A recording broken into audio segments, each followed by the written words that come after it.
बीता हुआ समय ज्ञान का स्रोत है, भविष्य उम्मीदों का स्रोत है। इन दोनों बातों का ध्यान रखेंगे तो जीवन में सुख शांति बनी रहेगी। कुछ लोग बीते समय में उलझे रहते हैं और इस कारण वर्तमान में ठीक से काम नहीं कर पाते हैं। इसका नतीजा ये होता है कि भविष्य बिगड़ जाता है। चलिए एक कहानी के माध्यम आपको समझाते हैं। बुद्ध भगवान एक गांव में उपदेश दे रहे थे। उन्होंने कहा कि हर किसी को धरती माता की तरह सहनशील तथा क्षमाशील होना चाहिए। क्रोध ऐसी आग है जिसमें क्रोध करने वाला दूसरों को जलाएगा तथा खुद भी जल जाएगा। सभा में सभी शांति से बुद्ध की वाणी सुन रहे थे, लेकिन वहां स्वभाव से ही अतिक्रोधी एक ऐसा व्यक्ति भी बैठा हुआ था जिसे ये सारी बातें बेतुकी लग रही थीं। वह कुछ देर ये सब सुनता रहा, फिर अचानक ही आग बबूला होकर बोलने लगा, तुम पाखंडी हो, बड़ी बड़ी बातें करना यही तुम्हारा काम है। तुम लोगों को भ्रमित कर रहे हो। तुम्हारी ये बातें आज के समय में कोई मायने नहीं रखती। ऐसे कई कटु वचनों सुनकर भी बुद्ध शांत रहे।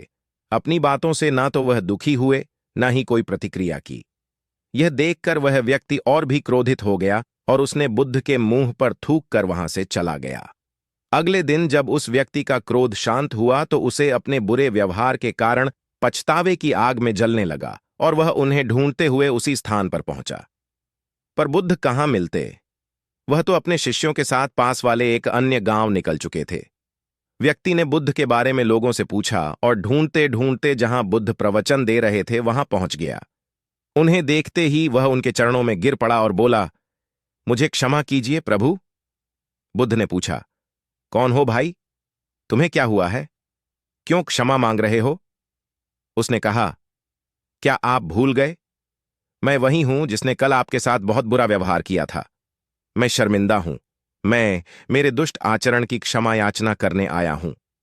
भगवान बुद्ध ने प्रेमपूर्वक कहा, बीता हुआ कल तो मैं वहीं छोड़कर आया गया और तुम अभी भी वहीं अटके हुए हो।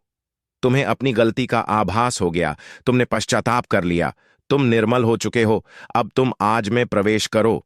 बुरी बातें तथा बुरी घटनाएं याद करते रहने से वर्तमान और भविष्य दोनों बिगड़ते जाते हैं। बीते हुए कल के कारण आज को मत बिगाड़ो। उस व्यक्ति का सारा बोझ उतर गया। उसने भगवान बुद्ध के चरणों में पड़कर क्रोध त्याग का तथा क्षमाशीलता का संकल्प लिया। बुद्ध ने उसके मस्तिष्क पर आशीष का हाथ रखा। उस दिन से उसमें परिवर्तन आ गया और उसके जीवन में सत्य, प्रेम व करुणा की धारा बहने लगी। मित्रों, बहुत बार हम भूत में की गई किसी गलती के बारे में सोचकर बार बार दुखी होते और खुद को कोसते हैं। हमें ऐसा कभी नहीं करना चाहिए। गलती का बोध हो जाने पर हमें उसे कभी न दोहराने का संकल्प लेना चाहिए और एक नई ऊर्जा के साथ वर्तमान को सुदृढ़ बनाना चाहिए और अपने जीवन को सुखमय बनाना चाहिए।